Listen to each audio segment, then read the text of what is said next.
the project, how was it hard to get the rights of this Depeche Mode song? Or have you just thought, well, that's the label's problem? Yeah, I mean that's literally, we didn't have to go searching for that. It was the TV company, the sync company, and the newspaper had worked together to get the rights for that. So I recorded it, they find the rights, and then that's it. So. So you're writing your music yourself. I think your music is very complex and you've got a very wide range of styles. Where do you get your inspiration from? Is it important for you that you do your own thing and have such a wide range? Yeah, thank you, by the way. Well, I have such patience for the world. I don't want to sound like a generic answer, but I really enjoy being on this earth, and I throw myself into situations as edgy and as comfortable as I can, and on the whole spectrum I try and be as real a person as I can be, and try and be as bluntly honest and see what happens. And I travel a lot, and I just enjoy cultures. I enjoy other people's music. I enjoy the natural music of the world. Like, I think very deeply about the natural music of the world, like birds singing, etc., the trees sounding, the wind, So for me, the styles that I use are not, I would never relegate myself to one style, because there is so much to see, there is so much to hear, that I try and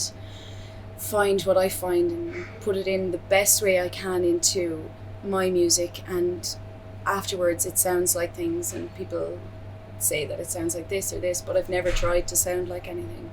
I've just tried to expand my personal ability in music as much as I can, and what I came up with is my songs, and I'll always try and find something new. I'll always come back to comfort things that I like, that I enjoy playing, but I'll always search for something new that I can perform.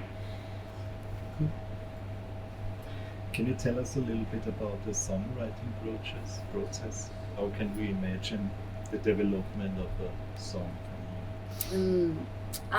Well, it happens in funny places. It's not often that I sit down and think about writing a song. It's a kind of a bubbling feeling. I can feel it in my whole belly, and it kind of bubbles inside me, and I know that there's some kind of inspiration happening, and my face goes blank, and sometimes I look really angry and people are like, "Are you okay?" But I'm just thinking of melodies and lyrics in my head, and mostly it's just the idea of what I want to sing about, or the mood of the tone of the piece, and soon after, just a whole orchestration will build in my head, and I will flesh it out in my head, and then when I take it to an instrument, if it's the right instrument, it will happen freely, and I'll move freely along the fretboard or along the keyboard or along the drum or whatever instrument I find. And soon after that, it's just a hypnotic, it's kind of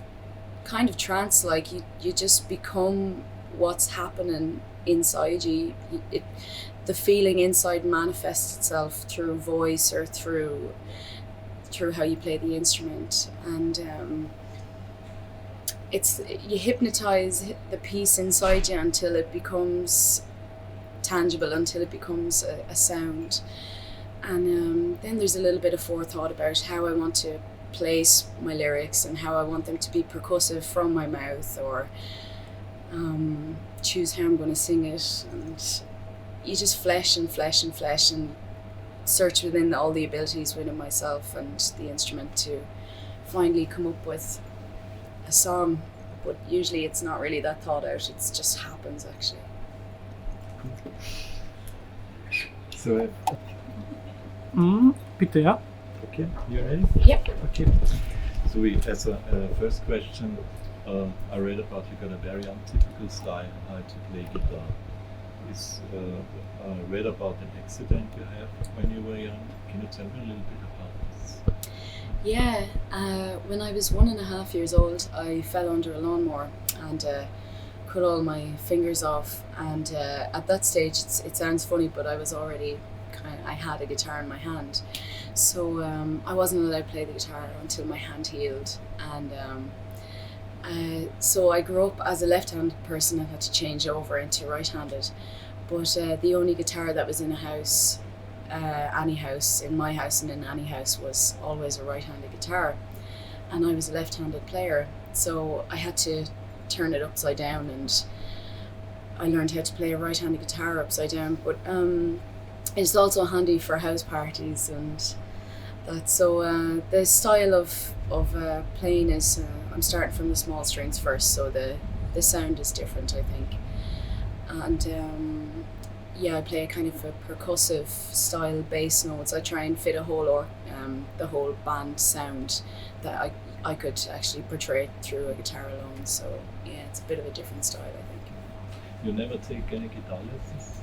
Not till I was much older. Until I started going to college in my 20s. Then as part of the course I was getting guitar lessons, and they really helped. But up until that point I taught myself guitar, and the only time I got lessons was to better what I was already doing, really. So. Cool. So you got a well-known team of musicians and of a management around you. How important is this for you? Did they give you the freedom that you can concentrate only about the music? That's exactly what they do. They give me absolute freedom. It's really nice to hear that they're well known. It's because we've worked so hard to be in the crazy music business, to be actually nice people or decent people and treat people well and try not to mess people over. So we've worked hard, and we've went through a lot of people to come to who we are now. You know, we've hired and fired, unfortunately, to find the best people possible and that we can really trust. And they're very hard workers, and we're very hard workers, and I think it's very, very, very important to work with people that you trust, and to be able to speak honestly. And what they do is I let them do their thing, and they let me do my thing, and we meet in the middle and we talk about what we're doing together. And so in that way, yeah, I have complete freedom to do what I want, and I wouldn't have it any other way. I've always had complete freedom in my life, and so they would have to work around me as well. But we work very, very, very well together. They're lovely people. So. Cool. Do you remember your first ever live gig? Wow. My first ever live gig was probably when I was about 4 years old, I would say. And my granddad had an accordion, a little blue accordion. And I was just obsessed by this accordion. So I took it, and all I could do was this and press a few buttons. But to me, it made like the most beautiful melody ever. And I was like, wow. And I normally never do it. I never gather people together to sing because I don't like that. But I remember gathering my family. I said, I'm going to sing you a song now. And I just remember gathering everybody together, and they were standing in a line at the outdoor in the garden, and I was playing the accordion for them, and I got an applause for it. And I remember feeling like that was something that felt really good. I think that was probably my first gig. A bit random. I wish I played the accordion now, though. So when you're on stage playing live, do you sometimes think about what the audience might be thinking about you now? What way? Well, I don't know. I never really. Sometimes I realise where I am during a gig. Sometimes I open my eyes and realise that I'm in a venue and there's a lot of organisation and the people have come and they're watching, and there's two sides to a gig, you know. I mostly just become the music, and it's like a tightrope. You don't realise your surroundings, but you don't focus on the tightrope. You just become part of the situation. And mostly I'm so engrossed in the music that I wouldn't really even realize where I was until every now and again I open up my eyes and maybe have a conversation with the audience, and then I realize, okay, this is a performance. But I would and I try and break down the boundaries of stage and audience. I try and get the audience to feel as much as if they're part of this show as I am, because we wouldn't be there without either of us. I wouldn't be here without the publicum, and vice versa, you know. So in that way, sometimes it's a performance because I want to do my best as a performer, and mostly it's just me trying to do my best and playing with fantastic musicians that I call my friends, and we look into each other's eyes and we just play and play and play and really enjoy it. And so I don't really think about, I just want people to enjoy it, you know, and I enjoy myself in the meantime. Yeah, that's the best thing. Yeah, I think so. Can we ask you for a station ID to trust your management completely? Or do you have control in what they are doing? Well, I mean, it's like friends or a relationship, you know.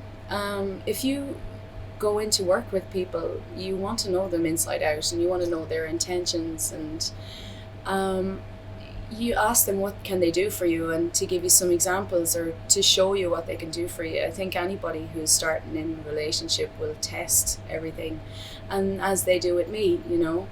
So we checked each other out like a relationship or like a marriage, and if things go well, then stick with it, and that's what I've done. We've achieved so much together, and we've grown up together, and we've had a lot of knocks.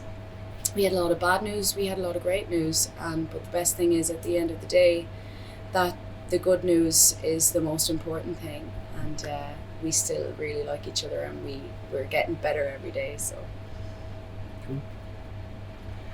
I think you won some music prizes in your home country, Ireland.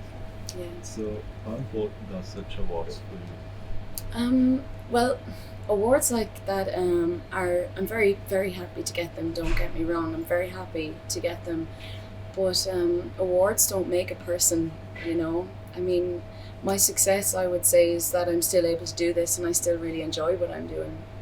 I would never rate my talent or my success through an award, because some awards can be fabricated, but nonetheless, please don't get me wrong, I'm very, very excited to get it.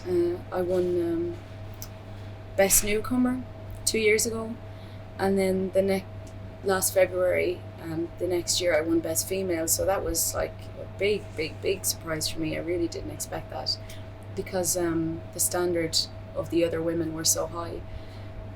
So that was a massive shock, but I just keep going, you know. Awards are lovely, but I don't judge myself by awards. I just keep going, do my thing. So I read about a cover version from you were used for a big TV campaign in England, I think. Were you thoughtful at the beginning of using one of your songs to a commercial? Well, it wasn't my song, I was going to say thank God, but no, it was a Depeche Mode song, Just Can't Get Enough. And I was for the ad that it was used, I would normally not advocate that kind of newspaper, but I really needed the money, and I tell no lies. I wouldn't do it again, but I really needed the money then, or else I wouldn't have been able to record my album. So I figured doing something like that is a quick way to get money, and I kept it really quiet, but it still creeps up on me. It's like, but of my whole career, if I've only done one thing that I'm not completely proud of, then I just get over it. It's no big deal.